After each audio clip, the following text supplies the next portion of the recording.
Chairman Pakistan Tehreek-e-Insaf (PTI) के इमरान खान के वकील लतीफ़ खोसा अपनी और बुशरा बीबी की सामने आने वाली ऑडियो की तस्दीक कर दी।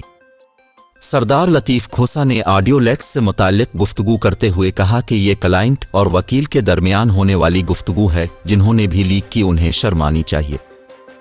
उन्होंने सवाल करते हुए कहा कि ये ज़ाती गुफ्तगू और कॉल्स लीक कौन करता है, और इस हवाले से जस्टिस बाबर सत्तार ने भी ऑर्डर दिया है कि ये कौन ऑडियो लीक कर रहा है। इमरान खान के वकील ने मजीद कहा कि वो लोग आकर अदालत को बताएं जो ऐसी ज़ाती नौयत की ऑडियो लीक कर रहे हैं। वाज़ेह रहे, चेयरमैन पीटीआई इमरान खान की अहलिया बुशरा बीबी और सीनियर वकील सरदार लतीफ़ खोसा की मुबैना ऑडियो सामने आई है, जिसमें दोनों इमरान खान की बहनों से अपने इख्तिलाफ़ात का खिलकर इजहार कर रहे हैं।